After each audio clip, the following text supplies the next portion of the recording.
Magandang araw mga kagulay, welcome back sa aking channel. Greggy Farmer nga po ulit to. Pasensya na po kayo kung wala akong update sa mga nagdaang buwan.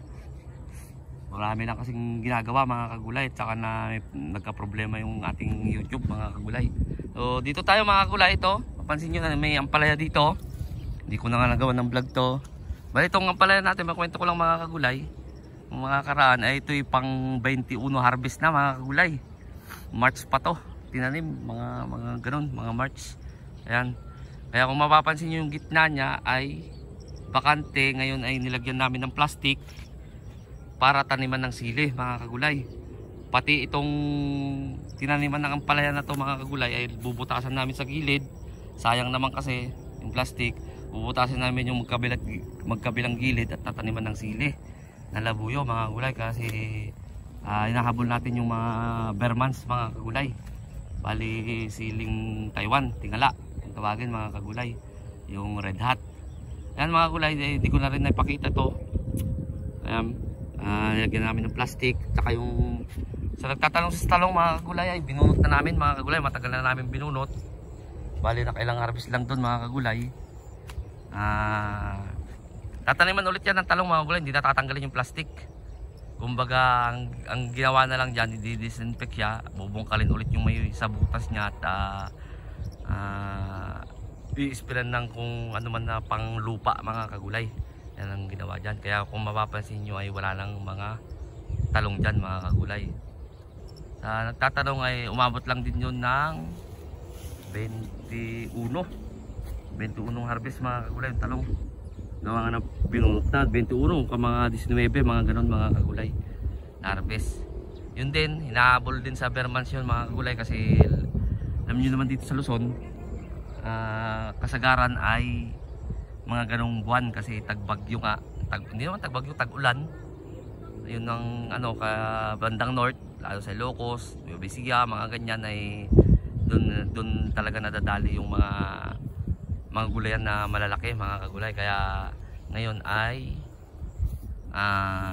inabol, kumbaga hindi naman inabol mga kagulay, problema rin sa ano dito mga kagulay, kasi nung hindi naman namin hinabol yung Bermans dito sa talong hindi naman namin hinabol yun. Ang ano doon mga kagulay ay inabot kami dito ng talagang napaka habang ano, halos magdadalawang buwan yata na walang ulan dito mga kagulay.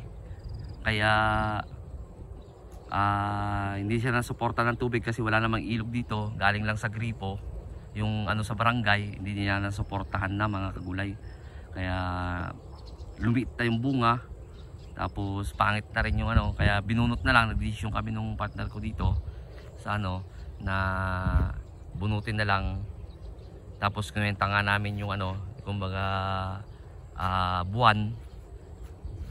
Halimbawa ngayon July kami makakano, July, August, September pwede na kami maka-harvest mga gulay. Siguro naman tagmal na ulit ng talong noon mga gulay. Yun yung paliwanag dito mga gulay. Ayan, kasi maraming nag-chat sa akin sa messenger ko na ano daw yung talong, kamusta na. Ito na yung sagot sa ano ninyo, binunot nga na amin. Pero kung mapapansin nyo mga gulay, tuloy na kasi nung nag-install kami ng drip. Ayan, may drip na to mga kagulay. Maraming siguro magsasabi magiging tag-ulan na ito, in-install namin pero hindi na talaga nakakaya niya mga kagulay, sobrang init. Kasi halos 2 buwan mga kagulay na walang ulan-ulan dito. Kaya kung mapapansin nyo, naka-install yung drip po. Ayan, ganun yan, ganun yan mga kagulay. Doon, sa may ano doon. Ayan, bali ito naman mga kagulay, ito tataniman to ng talong mga 2.5 to 3K dito. Itong side na to, ito tataniman na lang to ng ampalaya mga kagulay. Hindi na rin tatanggalin yung plastic. Ayan siya, hindi na rin tatanggalin, aayusin lang. Kaya kung mapapansin nyo, may drip yan o. Ayan o, yan, drip yan mga kulay. Pinapaayos ko na siya, sayang naman yung plastic. Saka dito, sigurado maraming mag-comment, maraming magsasabi na dapat i-pulverize muna, kasi yun lagi ang binablog ko mga nakaraan.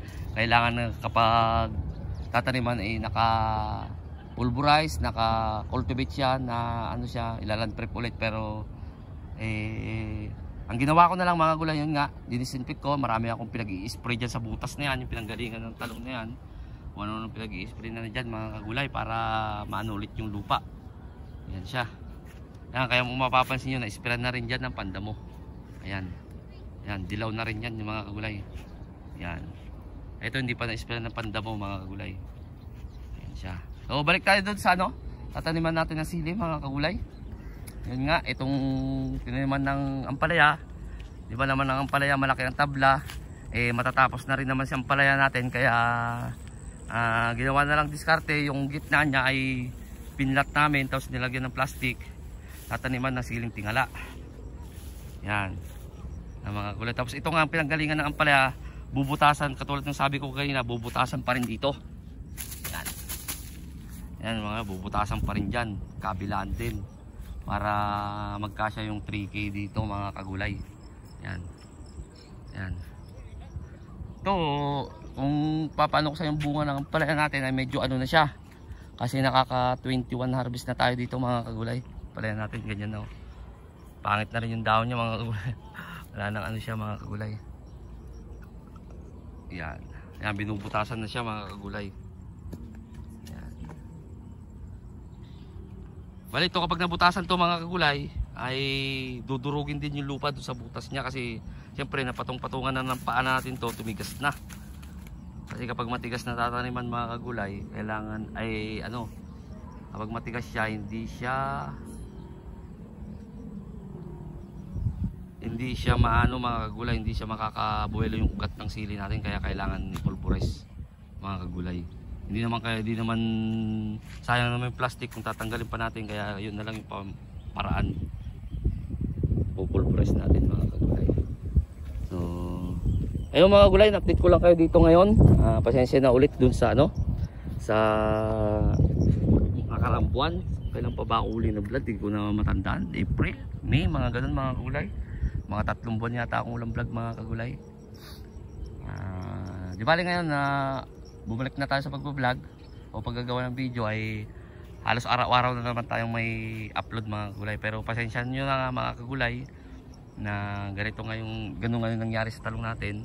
Ayun, nabunot nga na natin, kaysa naman paabutin pa namin ng ano, kasi mga kagulay, halimbawa aabot pa siya ng September, sila land trip pa namin, eh alam naman natin mga kagulay, sa kapwa kong magtatanim ay tinitignan natin yung buwan na kung kailan magmamahal mga kagulay.